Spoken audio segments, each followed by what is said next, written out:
For starters, I want to say that I 100% support Zayd Atkinson. What happened to him shouldn't happen to anybody. Also, what happened to me shouldn't happen to anybody. The reason I typed VS or versus is because this is a comparison. Now let's take a look at the difference between Zayd and myself. When these things happened to him, now mind you, I grew up in the system without a loving family, being drugged. Where did he grow up? When Natalie Bollinger disappeared after going through an entire year of this hell, already, before she was killed, I had gone through a year of harassment and threats and police corruption, including in Boulder, Colorado, and here in Chapel, Nebraska. This is multiple jurisdictions. I've already dealt with multiple situations, multiple attempts at intimidation by law enforcement before Natalie died.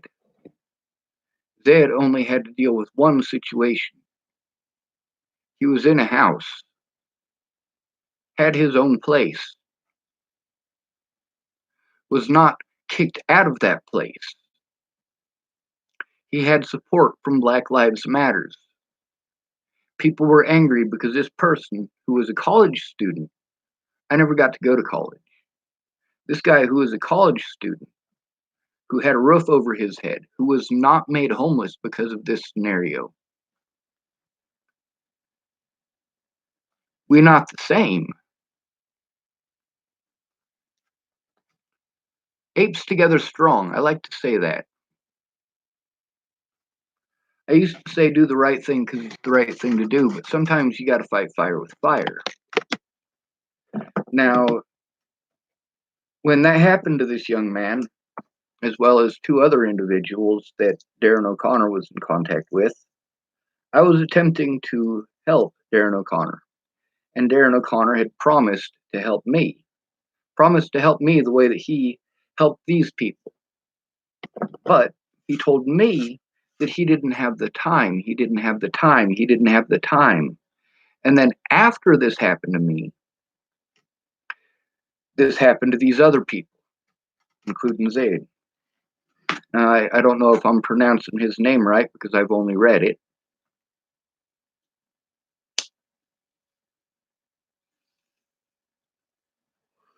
But the thing is, Darren O'Connor did indeed have the time. Also, Zayd was able to see his loved ones in Boulder, Colorado. He was able to see his friends. And although he had to fear, the same as I, he didn't have to fear on the same level. They didn't charge him with assaulting an officer for being assaulted. He wasn't posted up all over the news as a murderer or someone who assaults police officers.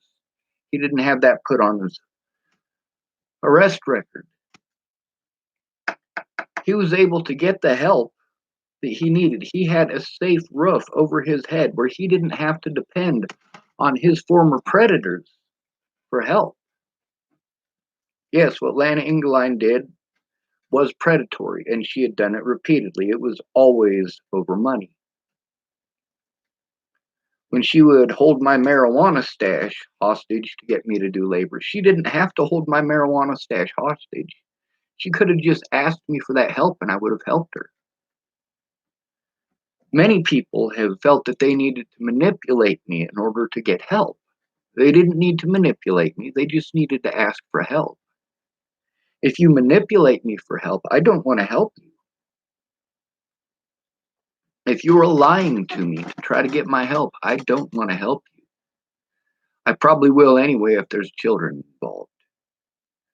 And with Jamie Curtis, she definitely played on that. Now then there's Sammy Leon Lawrence IV. Him and Zayd got together after their situations. Both of them were targeted for looking homeless, for being associated with the homeless community. Whether they were actually associated with the homeless community or not is arbitrary. The police assumed that they were. And in Sammy's case, he was associated with the homeless community.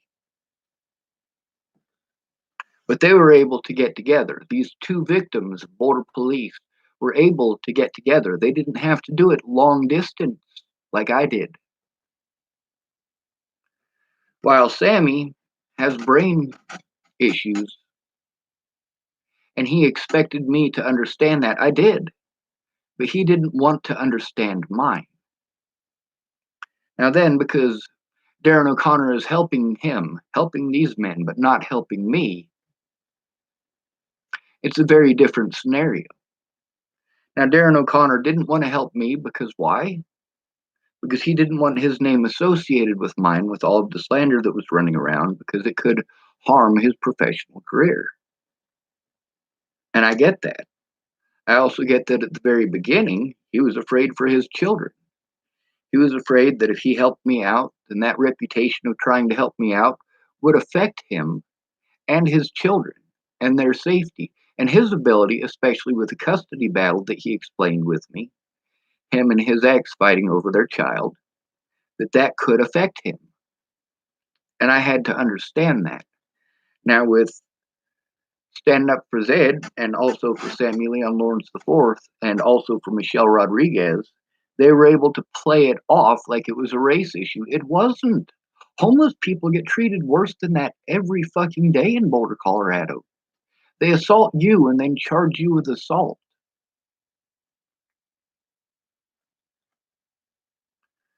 Now, the fact that Waylon Lolatai is the officer that we all had to deal with, one of them anyway. Now, don't get me wrong, Officer Smiley's definitely a racist. But that's not why Zed was targeted.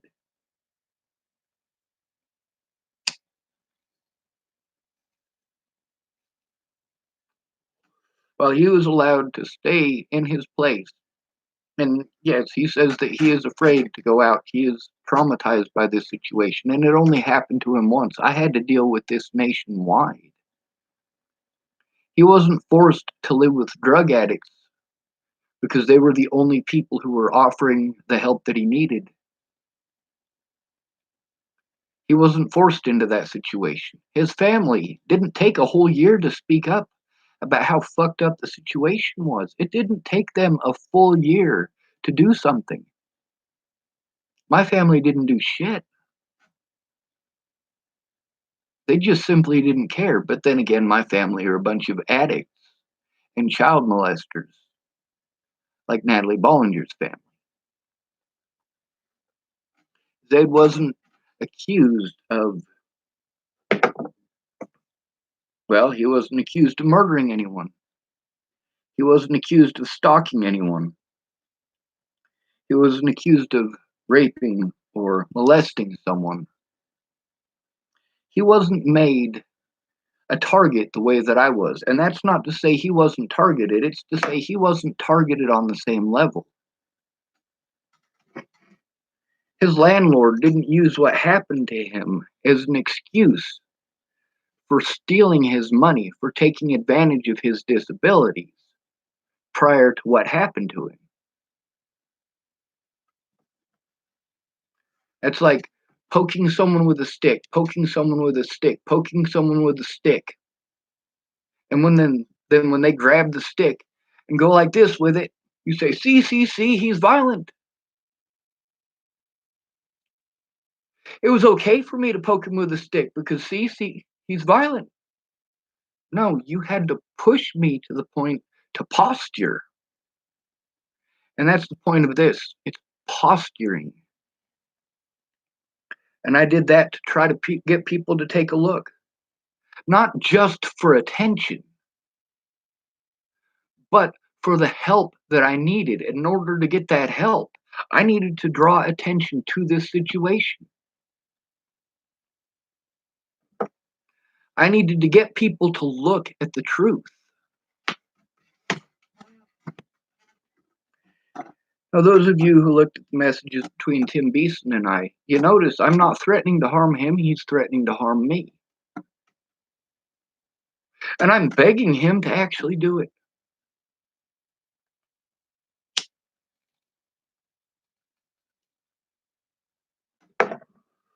When this happened to Zayd Atkinson, there was stuff all over the internet with lots of support for him, and there was a lot of support for me too at the beginning, believe it or not. But because I was cut off and because people thought that it was magically over and done with when they caught the guy who actually killed Natalie,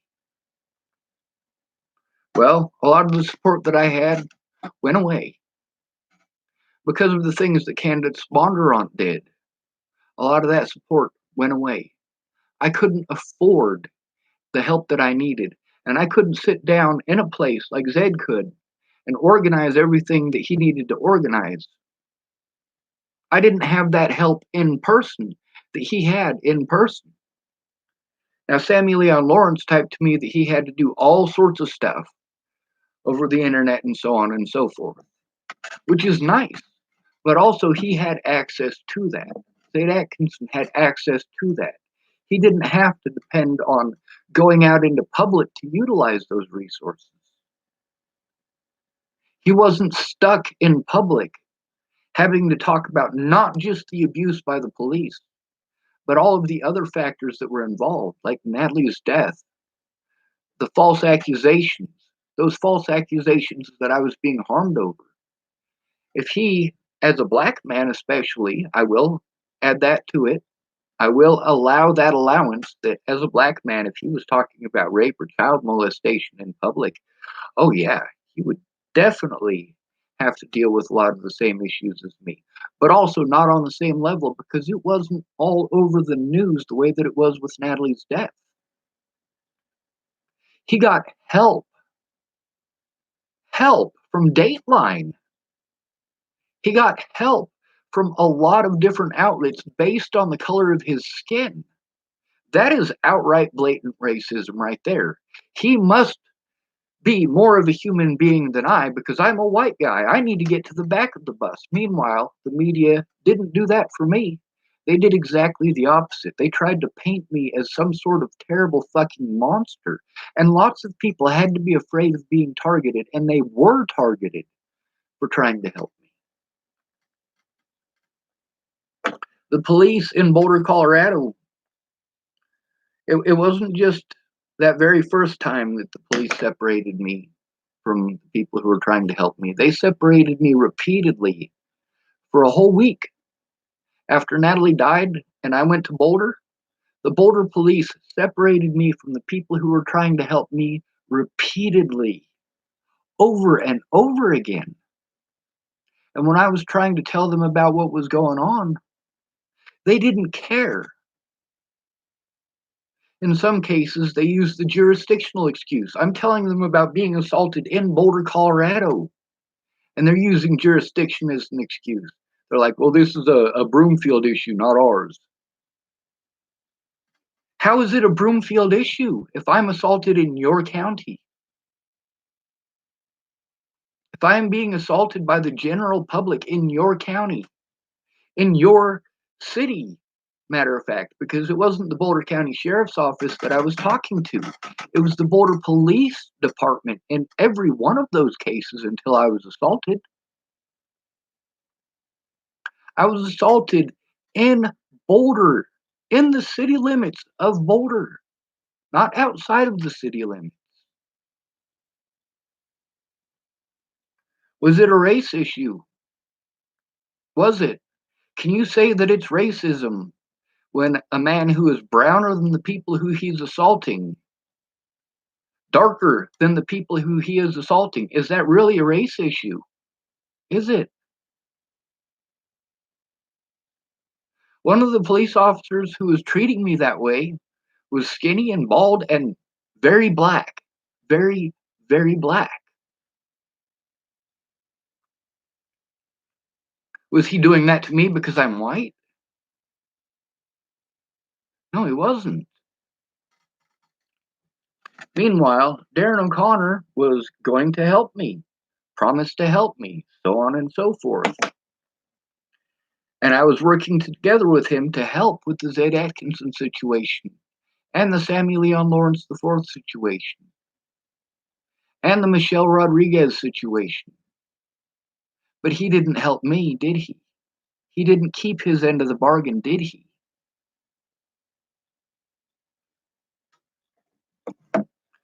And then he wants to claim that it's not his fault that he didn't keep his word.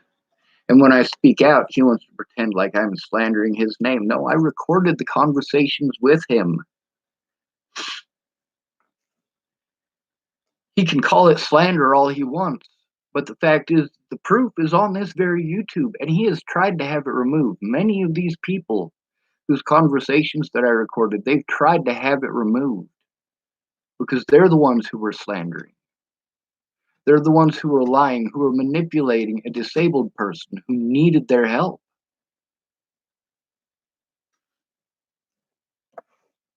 Meanwhile, Darren O'Connor, who claims to be this great and mighty champion of the homeless,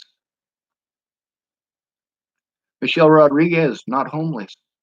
Sammy Leon Lawrence IV, not homeless. Zayd Atkinson, not homeless. Not homeless. Now, Michelle Rodriguez, when she was assaulted by Officer Waylon Lolotai, she was homeless. Sammy Leon Lawrence IV, at the time that he was assaulted, he was filming illegal activities of the border police. He was filming the border police doing to homeless people what they had done to Zayd Atkinson. Further proof that it was not a race issue, it was a mistaken homeless issue. But then again, was Zayd Atkinson assaulted the way that Sammy Leon Lawrence IV was? No, he wasn't. But Sammy Leon Lawrence IV didn't have someone screaming out the window, he lives here, he lives here, he lives here. He didn't have somebody filming him. He was doing the filming himself, and that made him a target.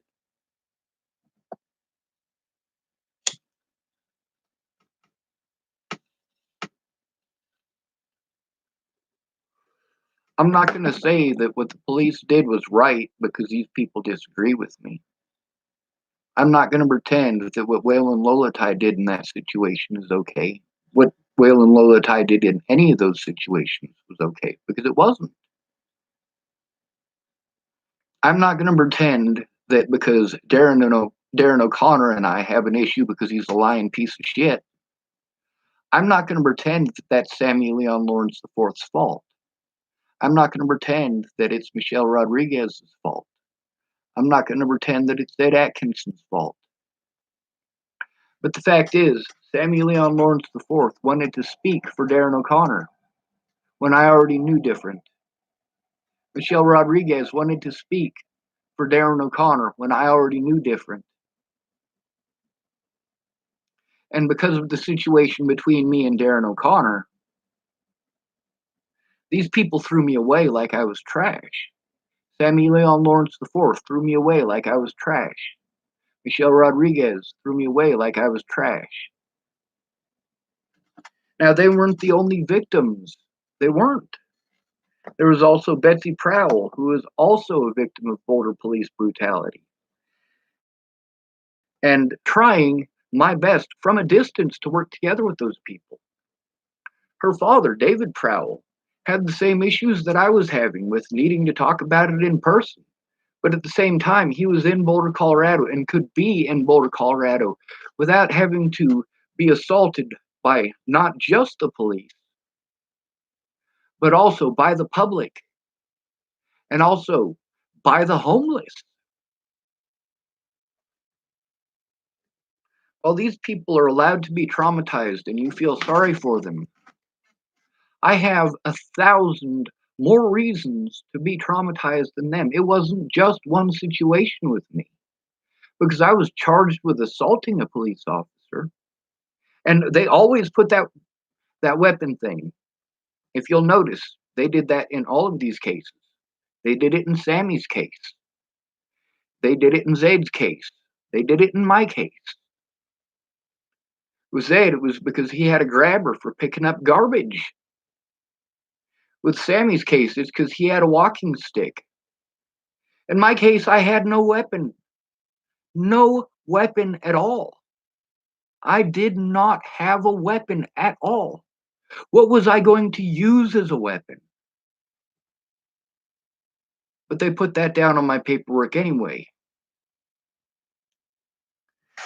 And because of the assault by those officers, I have been assaulted repeatedly in jails across the United States. I have been treated hostile by police across the United States. Police across the United States have refused to investigate crimes against me or crimes that I was witness to.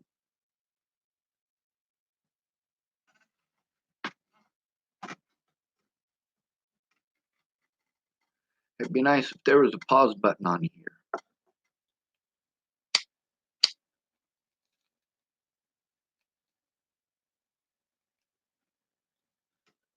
In all of these cases, the only one out of these three cases, me, Sammy, and Zayd, out of all three of those, I was the only one who didn't have something that could be construed as a weapon.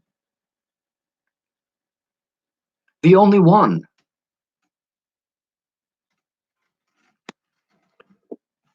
Then again, my roof was taken away because of her death. That didn't happen to Sammy. That didn't happen to Zayd. They had the safety of their own place to work in where I didn't. They had money coming in that they could utilize, and I didn't. All of my money was taken away. The money that people sent me so that I could utilize it was prevented from me. I was prevented from getting it. I was prevented from using it, forcing me into an extreme situation where my safety, and not just my safety, from what people were sending me at the time, their safety was at risk too. I mean, just by the time that I spoke with those officers on the night that I was over at the St. John's Church, that was an extreme situation. I had to do that out of desperation because of what not only the police, but also the general public and the homeless were doing to me. Did Zayd or Sammy have to deal with that? Did they have to deal with the public actually harming them and the homeless assaulting them?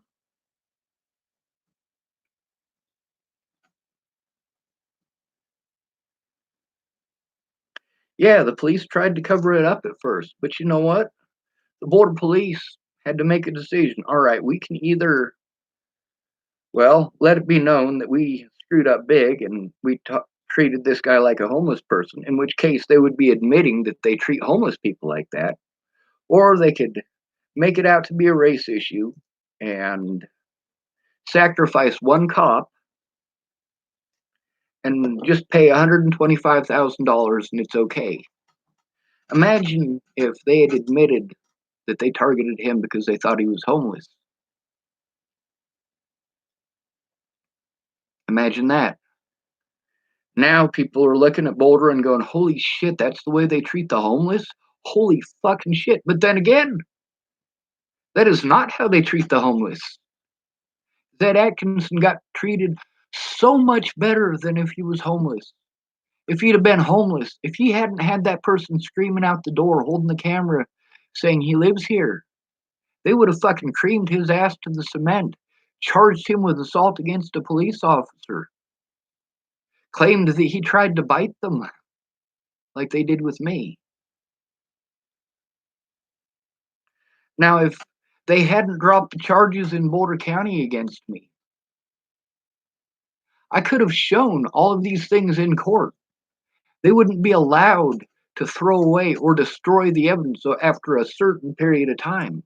But then there's the fact that when I went in and tried to actually make a report in person, I had to deal with further punishment for trying to turn in those officers.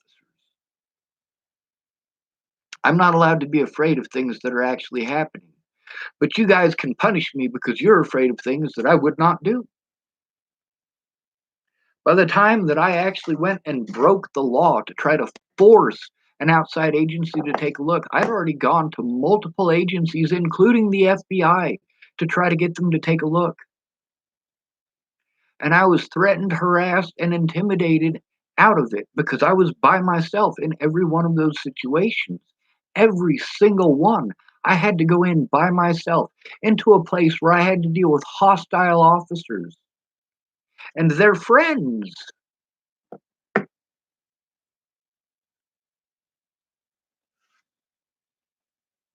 Now, obviously, if you look at these cases versus my case where I had these public pretenders, many of these people got off on crimes that they actually committed based on loopholes that my public pretenders could have gotten me off on the same loopholes. They really could have. But they didn't care to do their jobs. There was no incentive for them to do their jobs. There was actually more incentive for them not to do their jobs.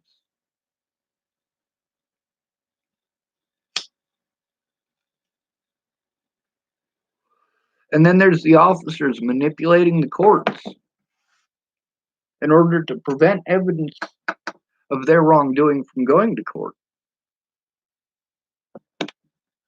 If what really happened on that night that Waylon Lolatai assaulted me, if what really happened had been allowed in court, if I had been allowed a court date and been allowed to show that, those cops would be in a lot of fucking trouble. But because of the news and because of how the police painted me,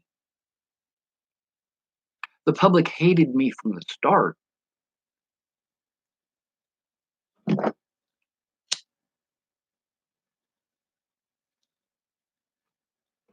By that time, I'd already attempted to go to the sheriff's department there in Boulder.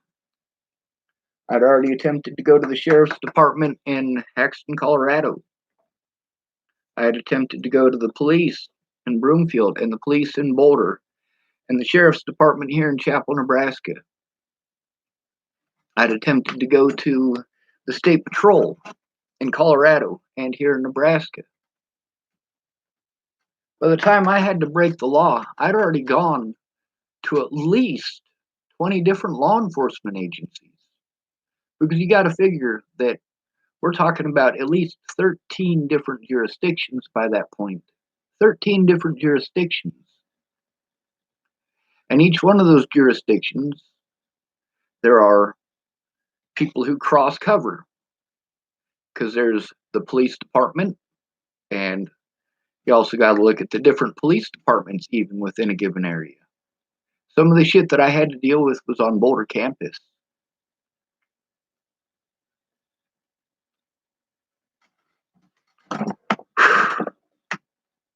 Now you got to deal with CU police, and those are actually the only cops I didn't go to, by the way. But we're talking about the FBI, we're talking about the state patrol, we're talking about the Secret Service. I mean, I literally threatened the President of the United States to try to get the Secret Service involved, hoping that they would take a look at all of the evidence.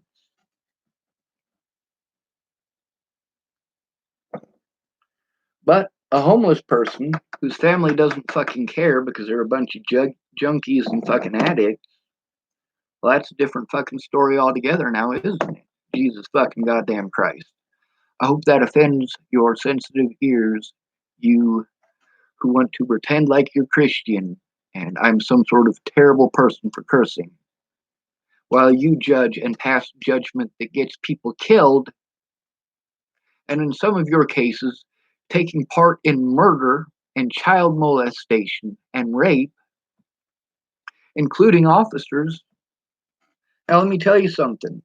The Zayd Atkinson situation, that would have happened whether they had done something about Lolatai or not. But Samuel Leon Lawrence IV, that wouldn't have happened. How about Michelle Rodriguez? No, that wouldn't have happened.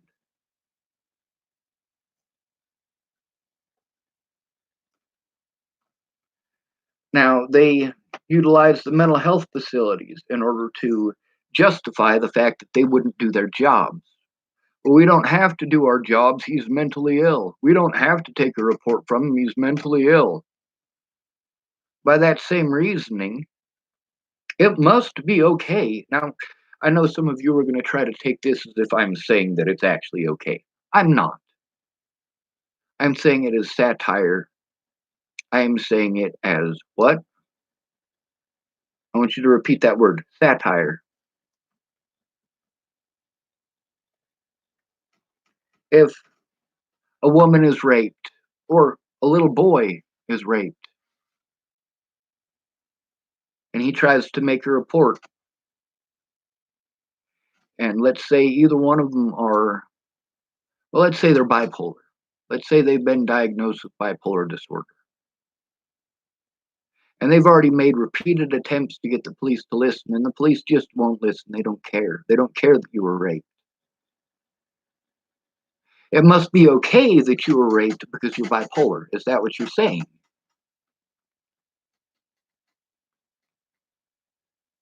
Are you saying that it's okay to rape somebody who is autistic? Are you saying that it's okay to assault someone who is autistic? Whether it's sexual assault, physical assault, it don't matter. It's still assault.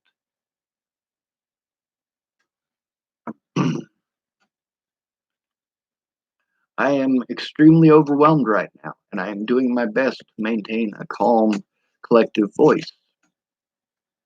At the same time, what I want to do right now is scream at the top of my lungs, kill me, kill me, kill me, kill me, kill me, kill me, kill me. While Darren O'Connor promised to help me and didn't.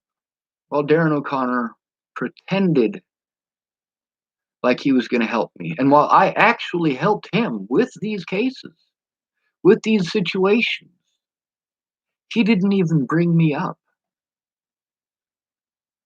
Neither did Tony Kovaleski. I was assaulted before any of these people when it came to Officer Waylon Lolatai. And if people had listened to me instead of trying to pretend that I was some sort of a terrible excuse for a human being, Waylon Lolatai would have been removed, as well as two other officers, and possibly many of the sheriff's department employees at the jail, because there were a great many of them who were very much being assholes in that jail. Those body cameras, they showed that I asked for that officer's name repeatedly and they never gave it to me. It is my right to have that officer's name and they never gave it to me. I had to find out months and months and months later from a YouTube video from Colorado Donkey Watch what the name of that officer was. Officer Waylon Lolatai.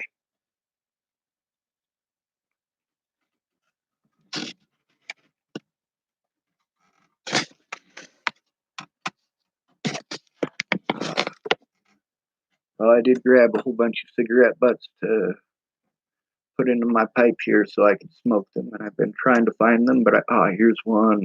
Yes, addiction. Now, repeatedly across the board, slander against me by the police and libel against me by the police in the case of Waylon Lolatai has been used across the country to incite officers against me. Just as the doctors that I had to go see, doctors that were helping these officers to get what they wanted, rather than these doctors looking into it themselves. Well, those doctors covering up the fact that they did wrong by doing that and doing whatever they want to my medical records to justify their crimes in addition to the crimes of the police. Did that happen to Zayd Atkinson? Did that happen to Samuel Leon Lawrence IV? Did that happen to Michelle Rodriguez? Did that happen to Darren O'Connor?